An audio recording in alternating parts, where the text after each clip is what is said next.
Hi guys! Magandang araw and welcome again to this vlog. So papakita ko sa inyo today yung hike namin last week. This was in Tarak Ridge sa Mariveles, Bataan. So ang call time namin was at 10 p.m. So 10 p.m. nasa Greenfield dito sa Mandaluyong. At sobrang aga namin dun sa registration. So, nasa registration kami ng 1:30 a.m. So, after noon, since sobrang aga pa namin, ang ginawa namin is dumaan kami sa isang 7-Eleven dun din sa Mariveles. Nagkape, nag-breakfast. And then, after noon, saka kami pumunta ng jump off. So, that was 3:30 a.m. Nasa jump off na kami. And then, konting briefing, konting yung kung sino pa magsi-CR. And nag-start kami ng 3:53 a.m. sa paglakad. Now, napaka-importante sa hike na to is headlamp or flashlight. Kasi, since maaga talaga dapat ang umpisa kasi para maabutan ng sunrise sa summit or para hindi kayo maabutan ng init. So, yun. This was organized by Dare to Explore PH. Hi nga po pala sa inyo. Thank you so much. And hello sa mga nakasama ko sa hike na to. Oh my God, hindi ko yung may isa-isa. I forgot your names. Pero, hello. Pasensya na. So, yun. Siguro 2 to 3 hours nandun na kami sa Papaya River. And since sobrang madilim pa, hindi muna kami dumaan ng Papaya River. Doon din sa may Papaya River pala, marami ding naka-tent doon. So, this was on a Sunday. Kami ata yung first group na umakyat noon eh. Pero, may mga nag-overnight na nung gabi na yon. Nag-camp na sila sa Papaya River. So, ayan. Ayan, may naabutan na kami ng liwanag. Malapit na kami nito sa ridge. Ayan. Yan na nga. So, maliwanag na. Unfortunately, maulap ng panahong to. So, this was, I guess, before 6 a.m. So, maulap siya. And then, maliwanag na sa part na to.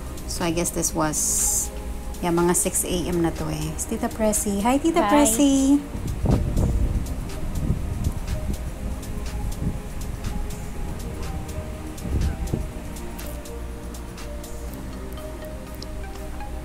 May mga interviews ako dito along the way. Kasi gusto ko rin malaman kung bakit sila namumundok. So, may mga interviews ako dito. Ang una kong tinanong ay, nakalimutan ko yung pangalan niya. I forgot his name. Pero, ang una kong tinanong is yung guy na nasa unahan ko. So, since ganito talaga ang buhay joiner, guys. Minsan, hindi mo alam kung ano mga pangalan nila. And, ayan, siya yung una kong tinanong. Buhay joiner, hindi mo alam yung pangalan nila pero na-add mo sa Facebook pagkababa. Bakit ka namumundok? Exciting. Siguro para mahanap yung sagot sa tanong mo. So tita, bakit ka namumundok? Dito ko kasi nakita Yung peace na hinahanap. Natatanggal ang stress. Bakit? Yung mga problema sa buhay. Temporary relief. Diba? Yan, that's Tita Pressy for you. Tita Pressy is in her 60s. Pero goals talaga. Sana pagtanda ko, ganyan pa rin kalakas ang tuhod ko. Tita Pressy. Nakasama ko na siya before sa Tinglawan eh. So wala pong clearing. Last time na nagtinglawan kami, wala kaming clearing ni Tita Pressy. So isa sa amin ang may balat sa puwet. Diba? Ayun, speaking of walang clearing, 6:30 a.m. ganito yung sitwasyon dito. Pero umasa kami talaga na may clearing neto. Since maaga pa naman and kami yung first group na nasa taas.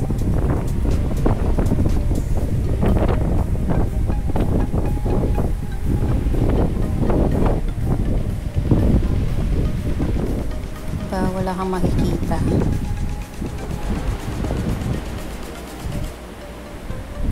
Hi Becca, bakit ka namumundok?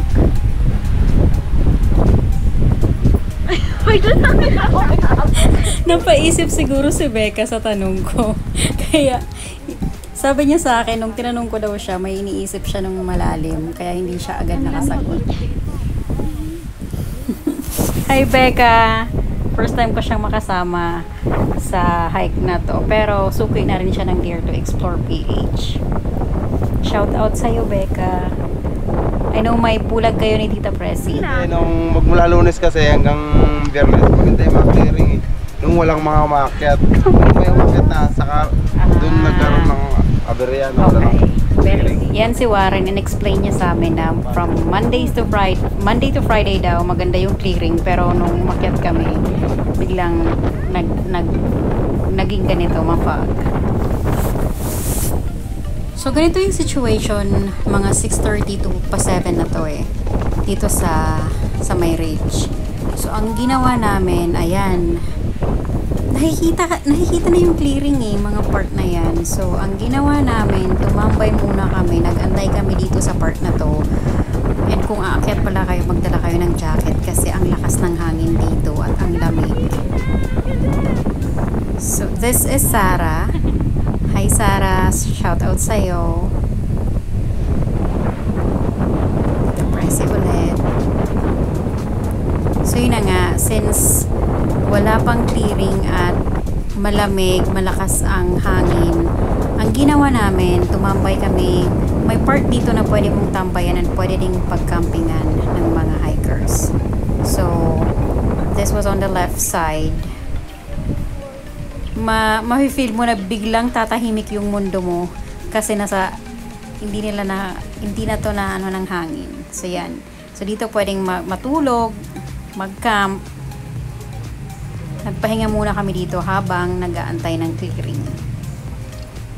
And I guess this was 7 to 7:30 na nung nahawi na yung mga ulap.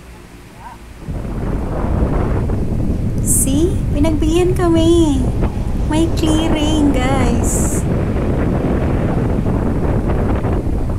Dadaan ang lahat sa panalangin. Manalig ka lang. So binabawi ko na po yung sinabi ko kanina. Kasi may clearing po kami. Hi Tita! May clearing kami. Wala kaming balat sa puwet. Ayan, so biglang bawi ako ng sinabi ko. Before kasi sa Tanglawan, wala talaga kaming clearing ni Tita Presi. Hi Jello! Shout out sa'yo.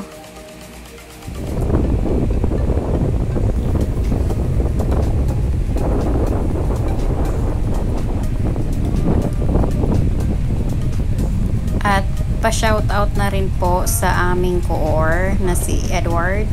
Ayan, siya rin yung kumuha ng mga maraming pictures namin dito. Official photographer and the co-or. At may mga drone shots siya din dito na kaya ng drone niya kahit ang lakas ng hangin dito sa ridge. So, ang ginawa namin after ng photo shoot, kasi ang hike na to is 10% hike, 90% photo shoot. Ang ginawa namin, aakyat kami dito sa ridge para magpa-picture. Akyat muna.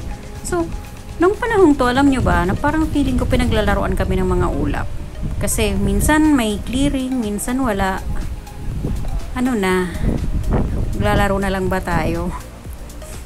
Pero ang ganda na nakikita mo na nahahawi yung ulap. It's so magical. Matatanaw mo pala dito yung yung dagat. Matatanaw mo yung Manila Bay. Then yung Corregidor Island, matatanaw mo din siya. So, ayun na nga. Diba nakikita mo mahahawi yung ulap. Pahinga muna after lang photoshoot. Tas dito muna kami nakatambay. And this is Jello again. 1,130 meters above sea level ito. Tarak Ridge. Pagod ka na? At kasama namin tong si Doggy, oh. Isa sa mga guard dogs namin. Yun na nga yung drone, oh, na sinasabi ko sa inyo na nakaya. Tatanong ako, ba't kayo namumundok? Trip lang po. Trip lagi ikaw, be. Patanggal stress. Galing. Parang stress ka sa trabaho mo, sir. Ako lang po. Oo. Napudol. Nabudol mo lang siya. Hindi ka naman nagsisisi. Hindi naman po. Very good. Bye-bye. Yan, hello sa inyong dalawa. Shoutout sa inyo. Hindi ko na matandaan yung pangalan ninyo, pero salamat sa pagpapa-interview. Sana may makaladkad din akong ka-office mate ko dito sa bundok. Pero mostly kasi meron din silang mga sarili lang lakad at saka ayaw lang sumama sa akin kasi ang weekend daw ay para sa pahinga, hindi sa pagpapapagod. Ayan, so after nun, sa Ridge, ang ginawa namin is pumunta kami ng summit. So from the Ridge itself, papuntang summit, 30 to 45 minutes to na inakyat namin. Yung iba namin kasama, hindi na nag-summit. Hanggang dito lang sila, ayaw na nilang tumuloy. Medyo mahirap din kasi paakyat eh. Kasi malakas yung hangin. Tapos may part dito na sobrang assault. So, etong part na to, pagdating mo dito, mafe-feel mo na parang nasa ibang dimension ka. Kasi kakaiba yung daanan, no. Paahon talaga to, guys. Tsaka feeling mo umaambon kasi yung ulap. Ayan, so we were hoping na sana may clearing sa summit nito. Although malakas yung hangin, tsaka grabe yung ulap. Mga paano na to eh, mga 8 AM na siguro neto or 8:30. Ayan, ang ganda ng ng mga tanim dito. Parang may pagka-mossy din dito eh. So, eto na yung patag na trail. Patagilid.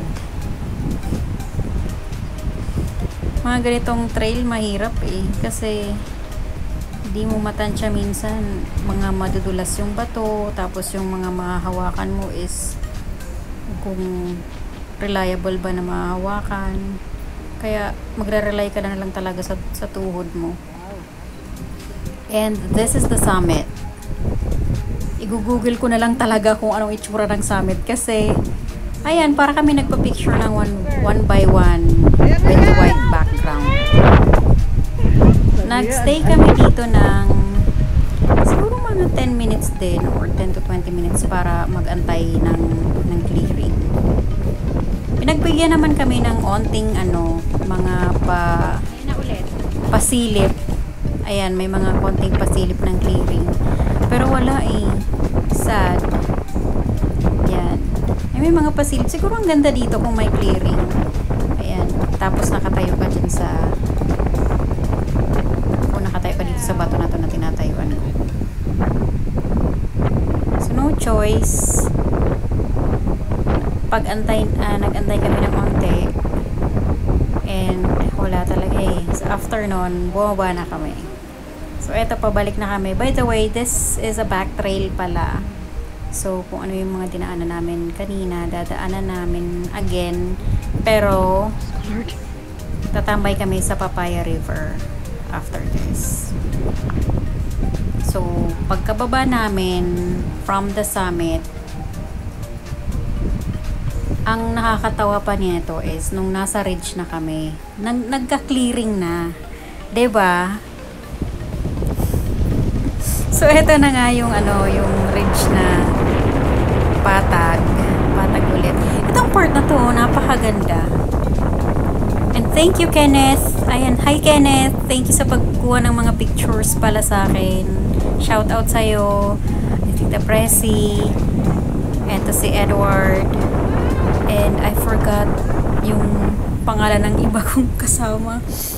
So, ito na nga yung sinasabi ko. Ang ganda na ng panahon ng nasa ridge na kami. Gusto ko sanang bumalik dun sa sa summit pero wag na. Hi Becca! Ito si Becca. Sige, kaya mo yan. And another thing pala, kung aakyat kayo ng Tarak, is magdala kayo ng gloves. Kasi, karamihan dito is, talahib. So, sa part na to, itong pababa na to, medyo mahihirapan ka, kaya kakapit ka talaga dito sa mga talahib. So, make sure na may gloves kayo. Yun, so, dire-diretso na kami na itong pababa. Ayan, so kanina, puro kami paahon, ngayon, puro naman pababa na kung pwede nga lang, magpagulong na lang. Pero, ang ganda ng mga puno dito. Ayan. So, Team Sweeper ulit kami. Hi, Team Sweeper. Ako, si Tita Presi, si Becca, at yung guide namin na si Tupe. Tupe is a 21-year-old guide na tinitrail run niya tong Tarak. Ang sabi niya sa akin, ang record niya dito is 2 hours and 45 minutes. Trail run yan. Grabe yung 2 hours and 45 minutes niya. Inakyat namin ng 6 hours. Lakas! Ayan o, ang ganda ng mga puno. Buti na lang, nung pababa namin,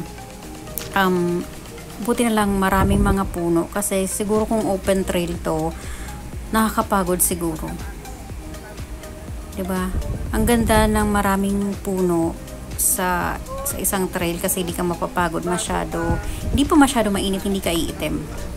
So sa mga nagugluta diyan, okay na okay tong bundok na to para sa inyo. Medyo mahirap nga lang. Nahirapan ako dito eh. Ewan ko, siguro kasi first hike ko to this year. Tapos yung last hike ko was last November. So medyo nagpahinga ako ng 2 buwan. So etong part na to is papunta na to ng Papaya River. And this is Papaya River. Yung mga yung mga nag-lead na una na sila nakaligo na, tapos inantay na lang nila kami dito. Dito na rin sila nag-lunch. Ayan. Ang lamig ng tubig. Tapos etong mga kasama namin dito sa ilog na to is yung mga nag-camping, nag-overnight dito. So, ayan. Tapos, isa din pala to sa mga water sources dito sa hike na to. Kaya kung naubusan na kayo ng tubig sa part na to, pwede kayong kumuha ng tubig dun sa taas. Yan yung mga kasama namin. Masarap maligo after the hike. Ito yung sinasabi ko sa inyo na water source. Ito si Tupe. Yung hawak niyang bote.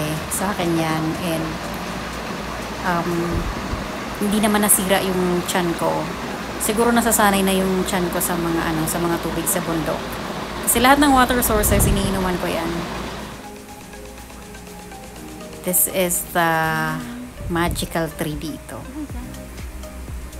And sorry, but I have to take the shot na ganito. Kasi nagagandahan ako sa mga ganitong shot na yung puro puno ba. Yun, so basa kami na umalis sa Papaya River. And then from Papaya River, going to jump off, 2 hours ulit kaming maglalakad. Grabe, so ang lakad namin dito is 6 hours ata or 8? 6 to 8 hours, parang ganoon. Kasi nag-umpisa kami ng 4 eh.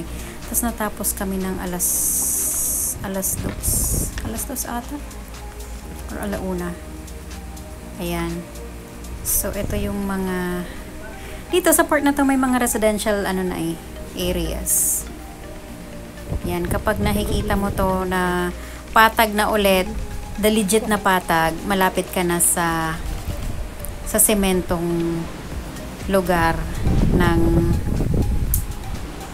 barangay.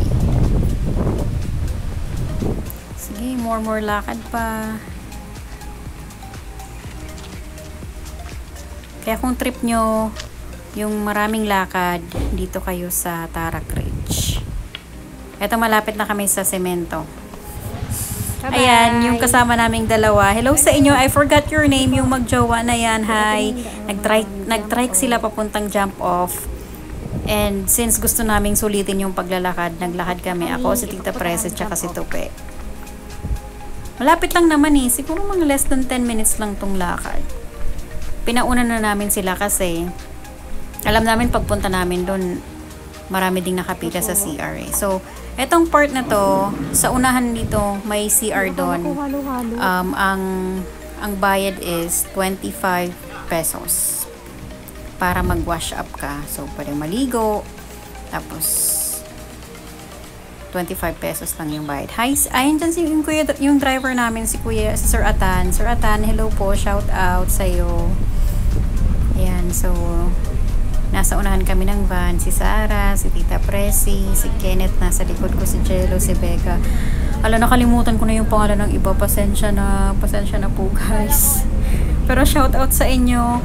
And dumaan kami ng Balanga kasi may bahay dito sila Tita Pressy, bahay daw ng kapatid niya. Ayan, in-invite kami sa bahay nila at pinakain kami guys. Grabe ang swerte namin. Thank you, Tita Pressy. So, ang pinakain kami ng puto at tsaka sopas na sarap. Thank you po, Tita Pressy. And kay Ate Paula, thank you sa pagluto sa amin. And then after that, pabalik na kami ng Manila. Yo, nakauwi ako ata neto mga 8 PM na eh. Nagabihan na kami. So, this is the gang. Nakalimutan ko yung pangalan ng iba, pero shout out sa inyo guys. And thank you Dare to Explore PH. Ilalagay ko sa description yung kung paano nyo makontak ang Dare to Explore PH. Ang dami nilang hikes na pwede nyong salihan, and pro joiner sila. So kahit na wala kang kakilala, punta ka lang, kahit mag-isa ka, go. And thank you sa drone shot na to. Thank you, Edward. Drone shot. See you next ahon guys, and see you next vlog. Thank you Tarak. Thank you Mariveles Bataan. Bye bye.